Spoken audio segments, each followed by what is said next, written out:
शान्तिः सत्यं शिवं सुंदरम सतचित आनंद स्वरूप सत श्री अकाल मूरत सदाशिव परम पिता परमात्मा की प्यारी संतान, प्यारे भाइयों तथा बहनों, आज दिनांक 22 सितंबर 2022 की मुरली का मंथन प्रस्तुत है। भारतीय शास्त्रों के अनुसार मुख्य रूप से जीवन को सार्थक करने के लिए 4 पुरुषार्थ माने गए हैं: धर्म, अर्थ, काम और मोक्ष। धर्म अर्थात सद्गुणों की, सद्ज्ञान की धारणा, जो आत्मा के मूल स्वरूप से प्रकट होते हैं, जैसे कि पवित्रता, प्रेम, शांति, आनंद, ज्ञान। ये सारी मानवता को चाहिए। ये आत्मा का सत्य स्वरूप है। तो जो आत्मा के मूल स्वरूप से प्रकट होती हैं, आध्यात्मिक जागरण से, मायातीत बनने से वास्तविक धर्म प्रकट हो जाता है।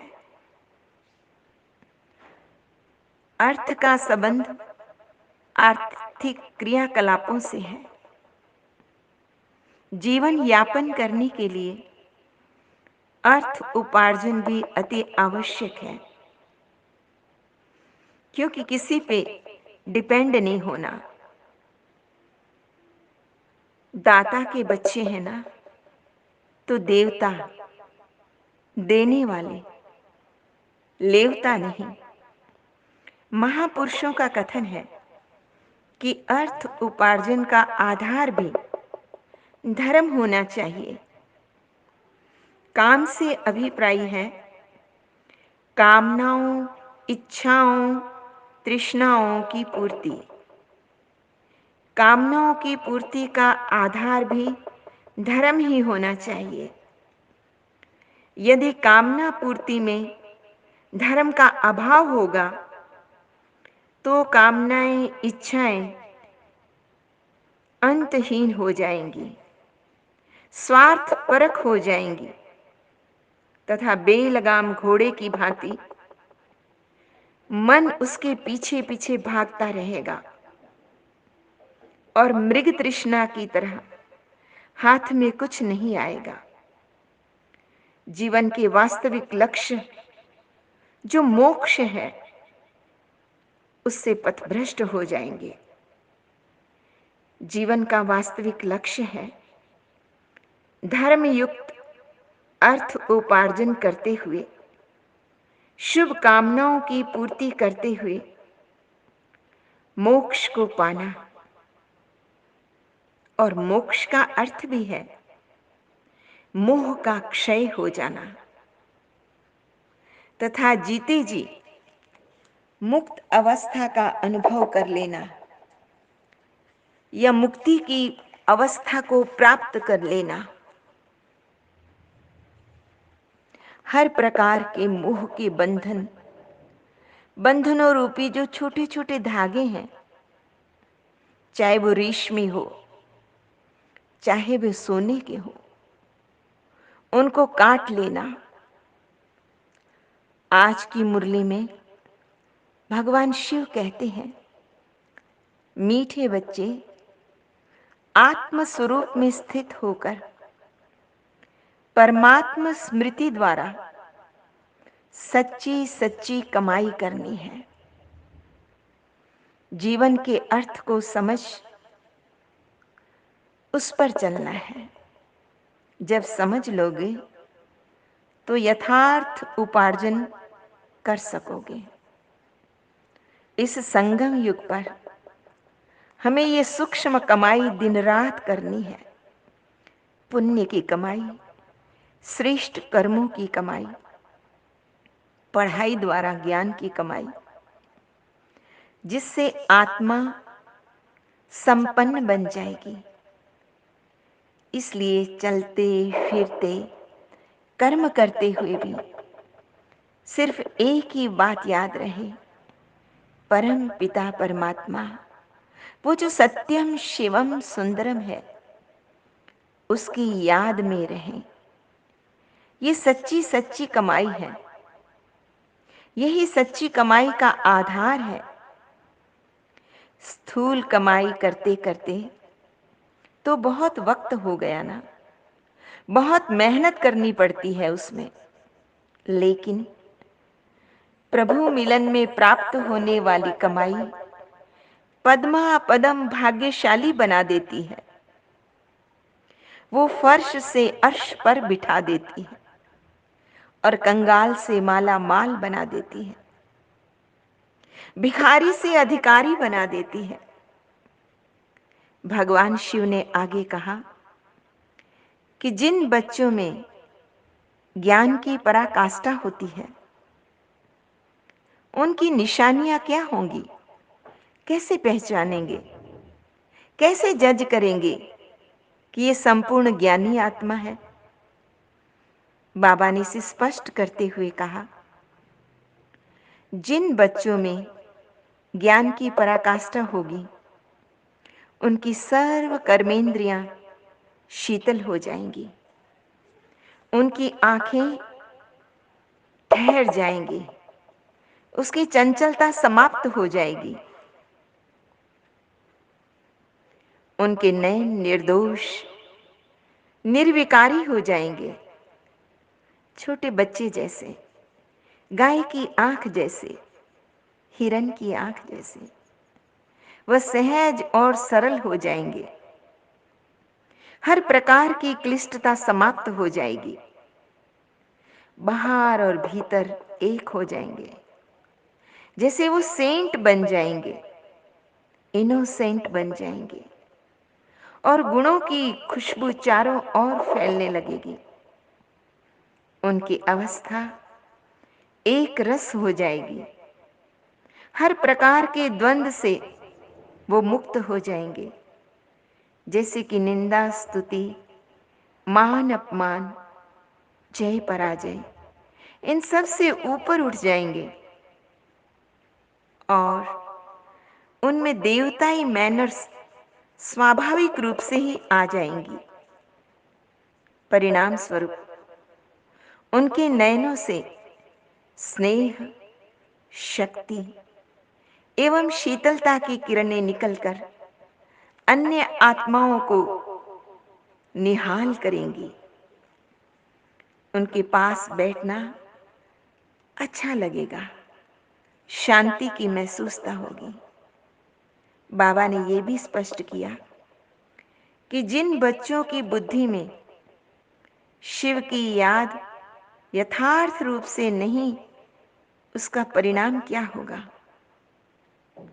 जिन बच्चों की प्रभु स्मृति यथार्थ एक्यूरेट नहीं है, उनसे कोई ना कोई पाप कर्म तो होता ही रहेगा, जाने अनजाने, क्योंकि उनकी बुद्धि इतना भी काम नहीं कर सकेगी, क्योंकि उसमें ज्ञान नहीं है, तो निर्णय करने की शक्ति नहीं रहेगी, जजमेंट पावर नहीं रहेगी। उनके द्वारा कोई विकर्म हो रहा है या नहीं, ये भी उन्हें बोध नहीं रहेगा। ऐसे बच्चे बाप का फरमान न मानने के कारण धोखा खाते रहते हैं और कई तो किसी संशय में आने के कारण पढ़ाई तक, ईश्वरीय बहुमूल्य पढ़ाई भी छोड़ देते हैं। सचमुच संशय आत्मा विनश्यति, वो अपनी ही तकदीर पर लकीर लगाकर ज्ञान छोड़ जाते हैं। बाबा का फरमान है, रूहानी पढ़ाई पढ़ो, बाप और वर्षे को याद करो और अपना इंट्रोस्पेक्शन करो, सावधानी रखो, क्या सावधानी रखनी? Hear no evil, see no evil, talk no evil और थिंक नो इविल। इस पर पूरा पूरा ध्यान रखना है। आज का वरदान है, प्रभु पिता की छत्र छाया के नीचे रहे, माया की छाया से बचने वाले सदा खुश व बेफिक्र भव। माया की छाया से बचने का साधन है प्रभु पिता की छत्र छाया। छत्र छाया में रहना अर्थात खुश रहना, सेफ रहना, सब फिक्र उस परम पिता परमात्मा को दे देना। जिनकी खुशी गुम होती है वह कमजोर हो जाते हैं, उन पर माया का प्रभाव पड़ जाता है, माया की छाया का ग्रहण लग जाता है। क्यों? क्योंकि कमजोर माया का आह्वान करती है। कोई भी कमजोरी हो, वो माया का प्रवेश द्वार है। अगर स्वप्न में भी माया की छाया पड़ गई तो परेशान होते रहेंगे, युद्ध करनी पड़ेगी। इसलिए सदा बाप की छत्र छाया में रहो। प्रभु पिता की प्रेम पूर्वक याद ही छत्र छाया है, इसे ना भूलना। आज का स्लोगन है, जिनका मुरली से प्यार है वही मास्टर मुरलीधर है। भगवान शिव के अवतरण का सबसे बड़ा अगर कोई प्रूफ है तो क्या है? वो है ज्ञान मुरली, जो परम पिता परमात्मा अगम निगम के भेद खोलते हैं, जिसमें हमें ज्ञान, योग, सेवा और धारणा की शिक्षा दी जाती है। जो इन्हें सही रूप से धारण कर लेते हैं वो सचमुच कृष्ण की न्यायी मुरलीधर बन जाते हैं। और भक्ति मार्ग में गाते थे ना, मुरलिया अधर धरी श्याम सुंदर। उनके होठों पे वो ज्ञान की मुरली रखी हुई थी और उसको बजाते हुए अर्थात कथन करते हुए, सुर और ताल में मस्त होते हुए वो श्याम से सुंदर बन गए।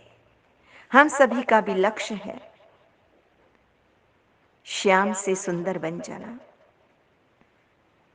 काले से गोरा बन जाना, नर से नारायण बन जाना, असुर से जीवन को सुरमय बना देना। खुश हो के गा रहा है अब ये जहान सारा, अपना परम पिता शिव कितना है प्यारा प्यारा। खुश हो के गा रहा है अब ये जहान सारा।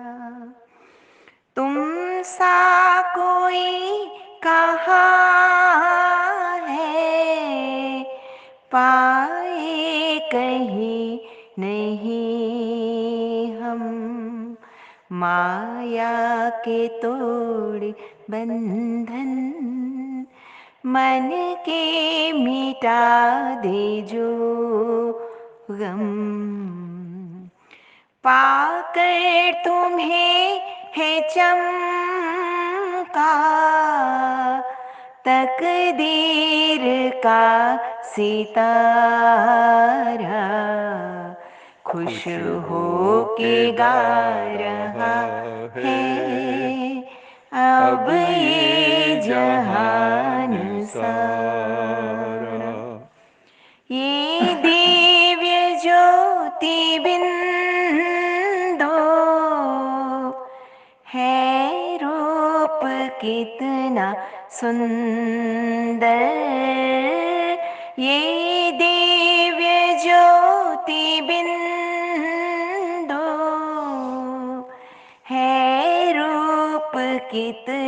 सुंदर बच्चों ने है बसाया अपने हृदय के अंदर।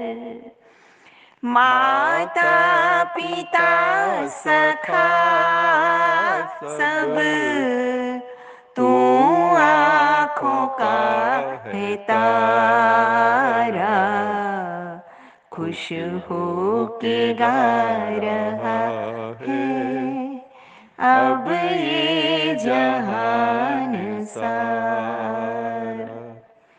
अपना परम पिता शिव कितना है प्यारा प्यारा, खुश हो के गा रहा है अब ये जहान सारा।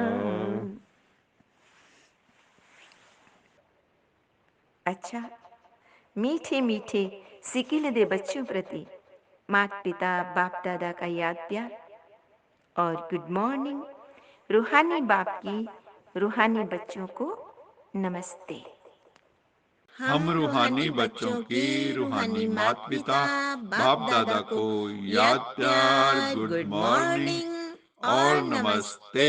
सदा रहो हंसते कहीं नहीं फंसते बन जाओ फरिश्ते बांध लो अपने बसते चलो प्रभु के रस्ते। वाहेगुरु जी का खालसा वाहेगुरु जी की फतेह। बोल साचे दरबार की जय।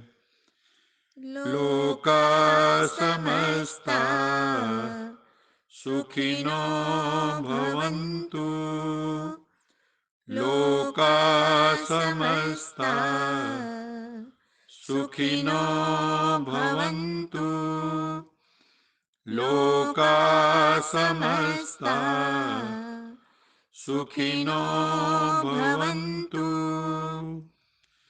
ओम